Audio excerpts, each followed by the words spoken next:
खेती करना चाहते हैं, सोचते हैं ऐसी खेती करूं जिससे कि जल्द से जल्द पैसे कमाए जा सके और ज़्यादा पैसे कमाए जा सकते हैं, कैश क्रॉप्स किया जा सके, तो फिर शुरू कीजिए ना केले की खेती। हम आपको बताएंगे खेती के लिए पौधे कहाँ से लाने हैं, कितनी दूरी पर लगाने हैं, खाद कौन सा डालना है, कितना पैसा कमा सकते हैं, सब कुछ मिलेगा। बस इस वीडियो को ध्यान से देखते रहिएगा और समझने की कोशिश कीजिएगा केले की खेती कैसे करते हैं। तो चलिए शुरू करते हैं।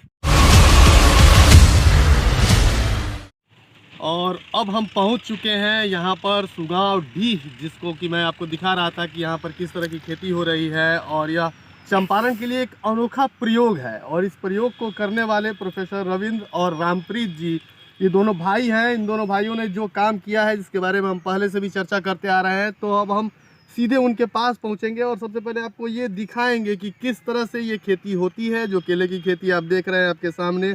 और इसमें बीच बीच में यहाँ आलू के पौधे भी आपको दिखाई दे रहे हैं। ये तत्कालिक लाभ लेने का एक माध्यम हो सकता है किसानों के लिए। तो पूरी बात आपको बताएंगे, आपको ये भी बताएंगे कि ये खेती किस तरह की जाती है, इससे कितना लाभ होता है और किस तरह की अपेक्षाएं हैं यहाँ के स्थानीय लोगों को भी, कि अगर यह खेती सफल होती है तो यहाँ के किसानों के ऊपर किस तरह का प्रभाव पड़ेगा। इन सभी विषयों पर बहुत विस्तार से समझेंगे और आपको बताएंगे कि प्रोफेसर रविंद्र, जो कि टीचिंग प्रोफेशन से जुड़े हुए हैं, एकाएक उनके दिमाग में यह विचार कैसे आया और विचार आने के बाद उन्होंने किस तरह प्रयास किया। बिल्कुल इनिशियल लेवल से शुरू करेंगे, उनसे सारी बात करेंगे। तो प्रोफेसर साहब, सबसे पहले तो आपका मैं स्वागत करना चाहूँगा मेरा भारत चैनल के लिए। और ये जो ब्लॉगिंग हम कर रहे हैं, एग्रीकल्चर पे जो ब्लॉगिंग कर रहे हैं, तो यहाँ आपके सामने मैं खड़ा हूँ और मेरे आसपास चारों तरफ ये केले के छोटे छोटे पौधे दिखाई दे रहे हैं। तो सबसे पहले आप मुझे ये बताइए कि ये पौधे लगभग कितने दिनों के पौधे हैं? ये जुलाई में लगा हुआ है, जुलाई के फर्स्ट वीक में लगा। जुलाई के फर्स्ट वीक में लगा हुआ था। यहाँ जो इस खासकर इस प्रखंड में अगर मैं देखूँ या इस जिले में देखूँ, तो इस तरह का जो प्रयोग है, ये आपका पहला ही प्रयोग मुझे लग रहा है। नज़र में तो दूसरा नहीं है, पहला प्रयोग है। तो एकाएक चर्चा में आ गया ये सब कुछ, कैसा महसूस कर रहे हैं? बहुत अच्छा लग रहा है। अच्छा लग रहा है मेहनत रंग ला रही है।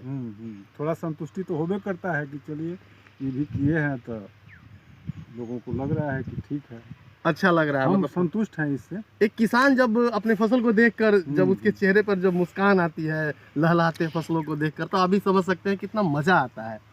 तो मेरा जो शुरुआत है वो मैं यहीं से करना चाहूँगा कि ये लगभग कितने पौधे लगाए हैं आपने? इसमें 1250 पौधा मंगवाए थे। 1250 पौधा मंगवाया था आपने। ये 1250 पौधे कहाँ से आए हुए हैं और किस प्रजाति के पौधे हैं ये? G9 होता है वैरायटी। G9। तो ये सिंगापुरी केला है या सिंगापुरी केला है? तो इसका साइज काफ़ी बड़ा होता है। नाइजीरियन पद्धति जो बताया जाता है वही है क्या ये? अब नाइजीरियन तो हम नहीं बताएंगे, लेकिन G9 तो हम जानते हैं। G9 जानते हैं। अच्छा, ये लगाने का आइडिया कैसे आया? मतलब इधर तो हमारे यहाँ लोग ये काम करते नहीं। देखता है आदमी, कहीं कहीं देखता है, मन में, हमारे मन में भी आया कि केला कहाँ से आता है, कैसे आता है, क्या है, हम भी प्रयोग करें, ऐसे दिमाग में आया। तो इसमें जो इसकी खेती के लिए और सामान्य जो खेती की जाती है, इन दोनों में क्या डिफरेंसेस क्या है? मतलब लागत में क्या? और हम सोचे जी बताया जाए। क्योंकि हम तो जॉब में हैं, उसमें बेनिफिट हमको ये मिल जाता है कि घर के बगल में कॉलेज है, 8-9 किलोमीटर का कॉलेज है हमारा, तो घर से जाते आते हैं, तो घर का खेती बाड़ी भी देख लेते हैं। तो अब सोचे कि कुछ ऐसा खेती करें जिसमें 24 घंटा नहीं रहना पड़े, टाइम मिले उसमें। तो इसमें है कि आज मजदूर काम नहीं करेगा तो कल भी हो सकता है, परसों भी हो सकता है। मतलब ताक पकड़ने वाली बात जो होती है वो नहीं है कि आज पानी पटाना है तो पटाना है, तो नहीं है। तो उस सुविधा को भी देखते हुए इसके लिए आपने कहीं ट्रेनिंग भी लिया है? नहीं, कहीं कुछ नहीं, अपने मन से हम खेती करते हैं। मतलब एक प्रयोगधर्मी प्रयोग है आपका? अपना प्रयोग है। ये आलू जो लगाए हैं जी, ये हमारे मन का उपज है, सिर्फ और सिर्फ। अच्छा, आपने इसको और डेवलप कर दिया। ये दिखाया जा रहा है आलू। लगभग यहाँ के रकबे के हिसाब से लगभग कितना है ये खेत? 1 एकड़ है। 1 एकड़। तो 1 एकड़ में 1250 पौधे लगाए गए हैं। एक पौधे की कीमत लगभग कितनी पड़ी आपको? 25 का तो वो उसका ये आया था, क्या होता है मैंने पौधा, और 10 रुपया उसमें खर्चा, वो कैरेज चार्ज वगैरह। कहाँ से मंगवाया आपने? हाजीपुर से। मतलब यही हमारे बिहार में ही हाजीपुर है, आपको बता दूं। और हाजीपुर में केले की बहुत ज़बरदस्त खेती होती है। लगभग 35,000, लगभग 40-42 हज़ार के आसपास एक्सपेंस आया था इसको यहाँ तक प्लांट करने में। अब इसके बाद ये कितने दिनों का पौधा है? ड्यूरेशन क्या है इसका? ये 14 महीना का बतलाया था लोग। 14 महीने में 13 से तैयार हो 14 जाएगा। महीना में निकलने लगेगा। 13 से 14 महीने में निकलने हाँ। लगा। तो एक जो थंब जो होगा उससे कितना फसल मतलब निकलेगा? एक ही निकलेगा, मोर देन एक वन? निकलेगा और सेकंड भी अगर उसको करेंगे तो सेकंड भी आएगा। मतलब दोबारा प्लांटेशन करना पड़ेगा इसका? नहीं, इसी को, इसमें से जो आएगा पौधा फिर निकलेगा ना इसके जड़ से। अच्छा, इसके जड़ से जो दूसरा पौधा निकलेगा, आएगा हाँ। उससे? हाँ, तो उसको एगो रोकेंगे, अच्छा देख करके रोक देंगे। ठीक है, बाकी निकलेगा उसको हटवाएंगे।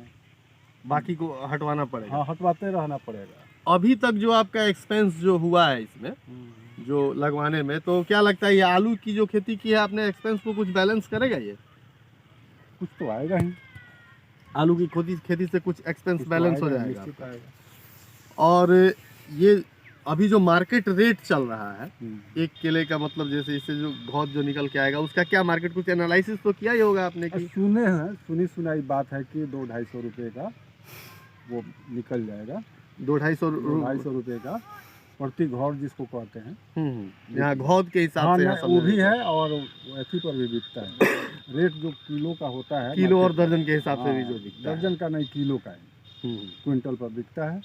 तो उसका भी रेट कुछ एनालाइज किया है आपने? हाँ, वैसे बताया था लोग कि 10-12 रुपया किलो के हिसाब से। 10-12 जैसे रेट जैसे रहा रेट जिस तरह मार्केट से के रहा। हिसाब से 10 भी हो सकता है, 15 भी हो सकता है। और अभी ये जुलाई, मतलब लगभग 6 महीने के पौधे आपके सामने दिखाई दे रहे हैं। अच्छे माल। अच्छा, उस पीरियड में आलू के अलावा भी आपने कुछ लगाया था क्या? कुछ नहीं। कुछ नहीं लगाया हुआ था। अच्छा, पानी वगैरह की किस तरह, मतलब सुना जाता है कि केले में पानी की मात्रा देनी होती है, या इस विषय में बताइए। पानी देना होता है, लेकिन अभी तक तो हमको आवश्यकता महसूस नहीं हुआ। इसलिए कि जुलाई में बरसात लगाया ही का, आपने? हाँ, बिल्कुल। बरसात का पानी ही 1 माह इसको ले गया, उसमें तो पानी लग गया था। ठीक नहीं है। तो और बड़ा होता ही। अच्छा, पानी इसमें लग गया हुआ था। पानी के चलते जैसे वो पौधा हमारा है, देख रहे हैं, हाँ, कुछ हाँ अपलैंड पर है। अपलैंड पे जो है, हाँ। अपलैंड पे मतलब ऊपरी हिस्से में जो हाँ। वैसी जगह जहाँ पानी नहीं लगता है उसका ग्रोथ हम उधर भी चलेंगे, आपको दिखाएंगे हाँ। कि अपलैंड से जो पौधे निकले हैं उनकी क्या स्थिति है। अच्छा, इसमें खाद वगैरह को लेके भी होता है कुछ कि नहीं दिए थे। अभी तक आपने कोई खाद वगैरह नहीं दिया है? नहीं, इधर दिए थे थोड़ा सा कौन सा खाद दिया था? नाइट्रोजन का प्रयोग किया था, हल्का। हल्का मतलब? हाँ, जैसे इसके लिए दिए थे। अच्छा, मतलब जो आलू के लिए दिए, जो तो आपने उसी में दिया इसके है। लिए, हाँ, स्पेशली उसके लिए नहीं। तो 6x6 के मानक पर आपने इसमें पौधे लगाए हैं। अब अभी मतलब यहाँ से कोई कृषि वैज्ञानिक वगैरह या कृषि से संबंधित किसी से परामर्श लिया है आपने? नहीं, पूछते रहते हैं, जैसे कभी गूगल खोल के देख लिया, उस पर एक आध बार देखे थे, और फिर पूछे थे एक आध आदमी से, जैसे इनसे भी बात हुई थी ना। वानिकी पदाधिकारी भी इसके लिए लाभप्रद हो सकते हैं। वही लोग, तो वो हैं, क्या नाम है उनका, भारद्वाज जी को। अच्छा, जिला के हैं वो, कृषि विभाग, ये बागवानी के। बागवानी के, हाँ। हाँ, तो उनसे भी बात हुई थी। तो उनका क्या सजेशन था, मतलब उन्होंने कुछ गाइडलाइन दिया ताकि? वही बतलाए थे कि ऐसे ऐसे आपको करना होगा, ये दूरी मेंटेन करना होगा। मतलब ये उनके द्वारा बताई गई जो कुछ, हाँ। परिमाप है उसी के अकॉर्डिंग हाँ, आप काम कर रहे हैं। अभी जो किसान हैं जो परंपरागत खेती करते आ रहे हैं उनको क्या एडवाइस देना चाहेंगे आप? आपने चूंकि प्रयोगधर्मी खेती की है तो आपकी ओर से क्या संदेश होगा वैसे किसानों को? सवाल है कि ये तो हम प्रयास कर रहे हैं, हमको लग रहा है कि हम अपने प्रयास में सफल हैं। बाकी बंधु भी इसको करेंगे तो लाभ के लिए ही किया जा रहा है, उनको भी लाभ मिलेगा ही इसका। थोड़ा सा तो धैर्य रखना होगा ना। बिल्कुल बिल्कुल। अभी तक हमारा इसमें 55-60 हज़ार रुपया लग गया है। 55-60 हज़ार रुपया लग गया है। रोपाई के बाद इसको पूरा मजदूर रख के 8-10 दिन घेरवाए थे, बांस कटवाए थे, तार मंगवाए थे, सब में लगता है ना। बिल्कुल ये बिल्कुल। सब तो पहले आपको खर्च करना होगा। मतलब 1 एकड़ में अनुमानित खर्च इसमें 50,000 रुपया माना जा सकता है। 50 से ज़्यादा ही ना खर्चा तो फाइनली आपको उस समय तक तो ज़्यादा आएगा ना। अभी निकाई गुनाई सब होगा ना, जैसे निकल जाएगा, आलू निकल जाएगा, उसके बाद भी तो फिर इसमें होगा, छोड़ देंगे तो थोड़े होगा। और एक्सपेक्टेशंस क्या रख सकता है किसान अगर 1 एकड़ में आप ही के मॉडल को, जैसे ये रविंद्र जी, अगर 1 और लाख रुपया हम 1 एकड़ में लगाते हैं तो 1 लाख रुपया तो बचना भी चाहिए। मतलब डबल का 2 लाख मामला बन सकता है। तो हमारे यहाँ के लोग इसको किस मॉडल के रूप में, अगर ये मॉडल सफल होता है तो इसको रविंद्र जी और रामप्रीत जी मॉडल के रूप में इसको देखा जा सकता है कि एक ऐसा एक ऐसा मॉडल आप लोगों ने दिया जिससे कि यहाँ के किसानों को आर्थिक रूप से समृद्धि हासिल करने में मदद मिलेगी। सही बात है। तो इसी मॉडल के नाम से हम इसे आगे सोच सकते हैं, किया जा सकता है। किया जा सकता है। ज़्यादातर देखा जाता है कि मार्केटिंग को लेकर किसानों को विशेष समस्या होती है, तो इस विषय में किस तरह की तैयारी है? मैं आपको बता दूं अभिनव जी, हम लोग जिस खेत में यहाँ खड़े हैं, मैं जब से यह खेती हुई है तब से निरंतर खेतों में आना जाना, और यहीं खेत नहीं, क्षेत्र में सब्जी की खेती हो, गेहूं की खेती हो, लेकिन इस विषय पे मैं आपको बता दूं कि यह जो केला निकलेगा, और केला निकलने का समय लगभग आपको वहीं अगस्त से लेकर अक्टूबर का होता है, तो उस समय जब निकलेगा तो केले की खरीदारी कंपनी करेगी। बाबा एग्रीकल्चर प्रोड्यूसर कंपनी लिमिटेड है, वहीं केले की खरीदारी करेगी। किसान को इधर उधर भटकने की ज़रूरत नहीं है, और मार्केट मूल्य से ज़्यादा मूल्य इनको मिलेगा रामप्रीत जी को। और एक बात आपको स्पष्ट मैं कर देना चाहता हूँ, किसान भाइयों से मैं आग्रह करना चाहता हूँ कि यह जो केले की खेती हुई है, और केले के खेती के साथ साथ आलू की खेती हुई है, तो इसका कुछ औषधीय बात जो मैं है इस आपके चैनल के माध्यम से, इस वीडियो के माध्यम से मैं लोगों को बता रहा हूँ कि यह आप अभिनव जी, हम चाहेंगे कि आप नीचे देख लीजिए, ये जो इसका पत्ता है, आलू का पत्ता है, और ये पत्ता बहुत सारे बीमारी में काम आता है। जो लोग जानकारी के अभाव में इसका उपयोग नहीं कर पाते हैं, इस पत्ते का जैसे तुलसी का काढ़ा बना करके हम लोग बुखार में इसका उपयोग करते हैं, इस प्रकार का उपयोग हम लोग आलू के पत्ता का भी करेंगे तो उसका लाभ होगा। साथ साथ ही पत्ता को आप पीस करके दाद और खुजली में भी आप अगर लगाएंगे आलू के पत्ता को, तो उसमें भी बहुत लाभ होता है। जहाँ तक कि केले का बात है, तो आप देखे होंगे दक्षिण अगर गए होंगे तो केले के पत्ते में ही भोजन परोसा जाता है। हम लोग यहाँ उपलब्ध है लेकिन इसका उपयोग नहीं करते। उसका भी एक वैज्ञानिक कारण होता है, जो इसमें जो बैक्टीरिया होता है, जो इसकी शुद्धता होती है शरीर के अंदर के जाने के बाद, आप कोरोना काल में देखे होंगे कि इम्यूनिटी चर्चाएँ होती है। तो मैं आग्रह करता हूँ, केले का पत्ता भी उपयोगी है, और इसका जो आप जैसे जैसे आगे बढ़ेंगे तो इसमें अनेक प्रकार से इसका जो केला जब निकलता है तो उसका भी उपयोग हम लोग सब्जी के रूप में कर सकते हैं, जो स्वास्थ्य के लिए लाभकारी होता है। और साथ साथ जो भी किसान अगर मछली पालन करते हैं तो उनके लिए तो केला समझिए कि एकदम उपयोगी है।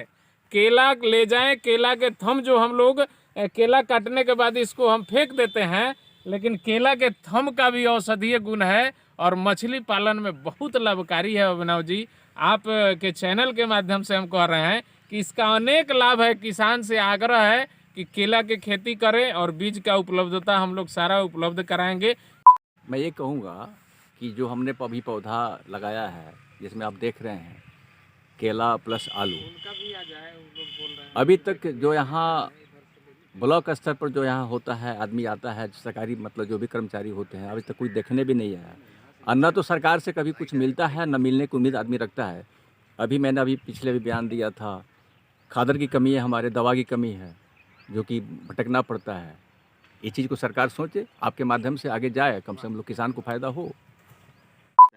चलिए, बहुत अच्छा लगा। बहुत सारे सवाल भी के जवाब भी हमने यहाँ इनसे लिए, और आगे भी अगर आपके कोई सवाल हो तो आप कमेंट बॉक्स में मुझसे पूछ सकते हैं, जान सकते हैं। और आगे भी जैसे जैसे ये प्रोग्रेस करेगा वैसे वैसे हम भी आपकी खेती के लिए नई नई जानकारियों को इनके माध्यम से और अन्य माध्यमों से देते रहेंगे। तो हमारे साथ बने रहिए। मेरा भारत हमेशा आपके साथ है।